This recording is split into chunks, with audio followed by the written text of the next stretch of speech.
I would shift into third gear and I would just smash this thing all the time.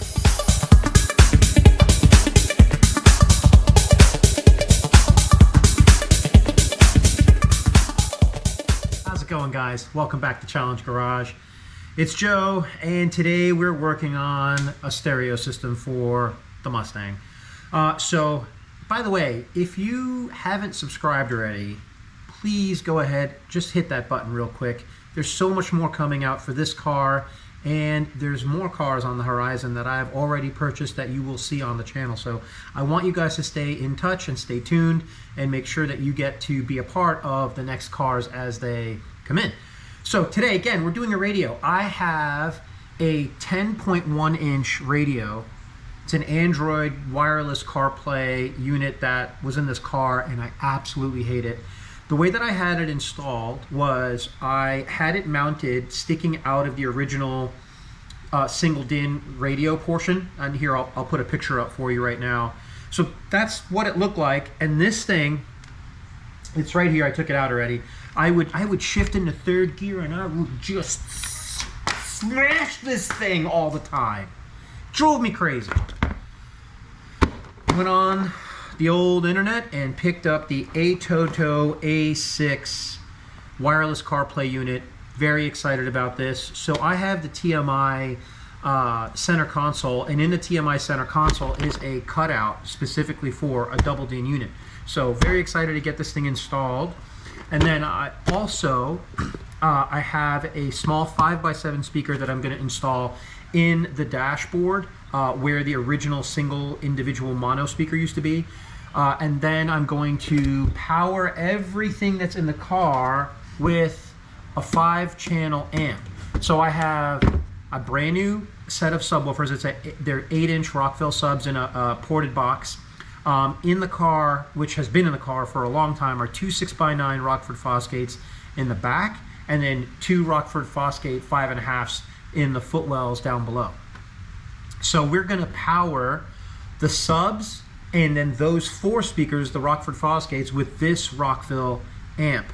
And then this, the ATOTO head unit and the built-in amplifier that's in this is going to power that individual 5x7 in the dash. Let's get started. All right, well, unfortunately, I have lost audio for the majority of this video, but I will talk you guys through it. So here I am just showing you the TMI center console, and you can see here it's got cup holders and the armrest storage. And then the cool part about this center console is that this little cubby comes out and gives you access to a double DIN spot for a head unit. So this is what my center stack is going to look like. In this area where the old cubby was, I'm going to have the double DIN radio. And then this single DIN area, I'm going to have my heater control. So it'll be the 3 knobs. And then up top is where I'm going to have the AC vents. Real quick unboxing. So here are the our high-low converters. So they take the speaker signal and convert it to RCAs for your amplifier.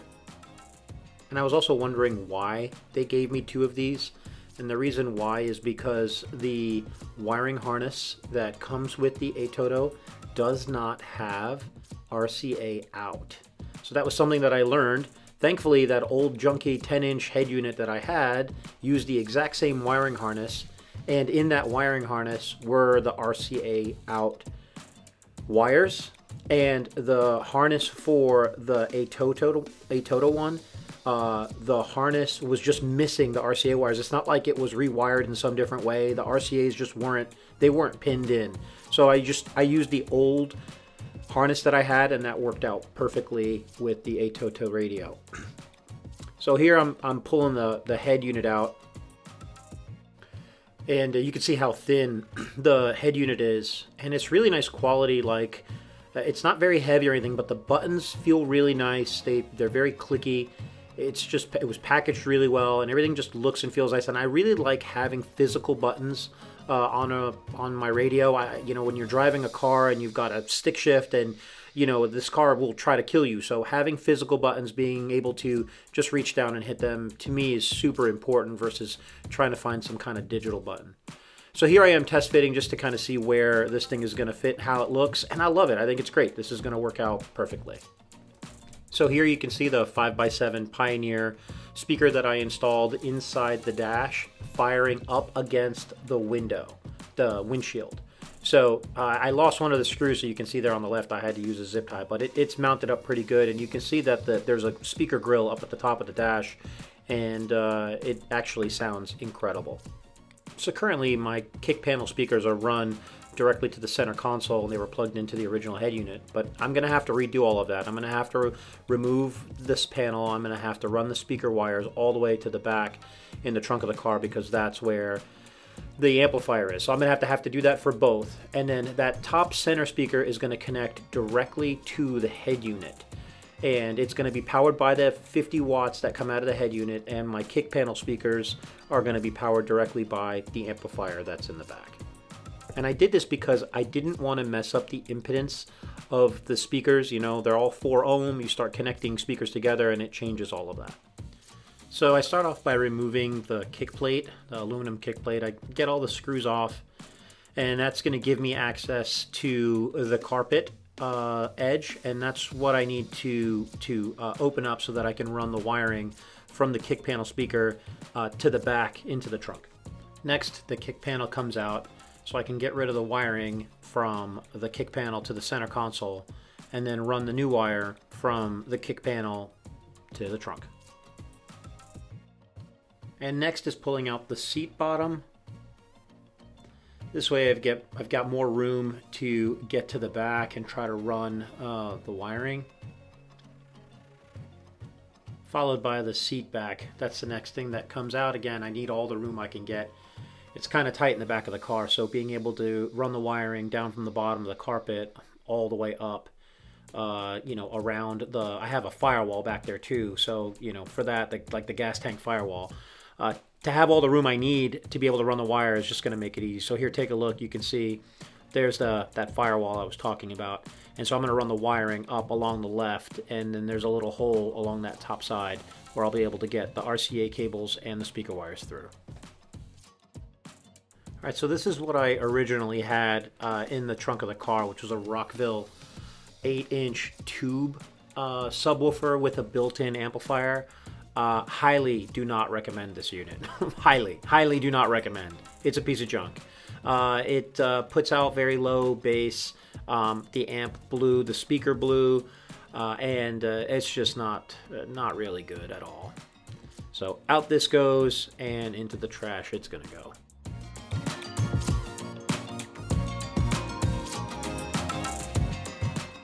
Okay, so I've got the kick panel reinstalled, and I ran the wiring under the carpet, and it's now here. I used 14 gauge wire, which was really good, and then here you can see the RCAs. So I ran this, I bought this off Amazon. It's a 3-piece wire, RCAs. So you've got one will be the left channel, right channel, and then the subwoofer. Okay, I've managed to get the speaker wires past the little firewall that's in the back. So I've got my speaker wire here and the RCA cable, both are run. Now that's complete. The next part I need to do, also I'll show you here in the center console, this is where the wiring comes up. So I ran it, you know, up under the carpet, and it's coming out here. I was able also to wire the constant, the power, the ground, and the remote wire for the new wiring harness. This spot's empty. Obviously, this is where all the old wiring was, so I sent everything back and then down and pulled it through the center console, and then again was able to wire in all the new wires. A little bit of rinse and repeat here. I was able to run the new speaker wire from the driver's side kick panel all the way to the trunk. So now that's complete as well. Now for the rear speakers, I'm going to be disconnecting the wires that are there and then running wires straight down to the amplifier. So here you can see I've got all the wires connected to the amp. I've got everything hooked up. The subs are hooked up. The rear speakers are hooked up. Everything is plugged in, and I'm just going to get in the car, turn the key, and see if we get power to the amp and if we get any noise out of the radio.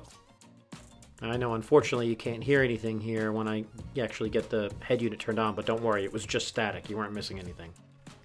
Finally, I just finished doing a bunch of tuning on the amp, got everything kind of dialed in, and here I'm gonna just shove the subwoofers back. And don't worry, here in the next scene, I finally get audio back on my camera. So here is the finished product. The subs are installed. They're the perfect size. They fit right in under my 6x9s, so they kind of like jam right there. And the 6x9s are holding, like I can't, like there's no moving this thing. I'm rocking the whole car. And then I'll show you guys what it looks like behind the subs here. I can pull them out together. Okay, and then there we go. So there's the amp all installed, and I've already done the tuning, so should sound good. All my power is hooked up, and we will go ahead and turn it on and show you guys, give you a little listen to what this thing sounds like. So here's the finished product. Head unit's installed, and it fits in there perfectly. It's nice. And now when I shift, I mean, I'm so far away from it. Before, like I said, I would get it in third gear and just smash my fist against the head unit, which drove me absolutely crazy. But now we've got a great fit right there. I'll turn this on.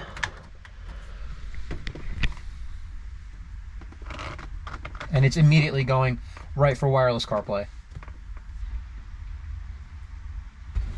And there we go, CarPlay's on. And I will go ahead and try to find some copyright-free music. It's playing from my phone.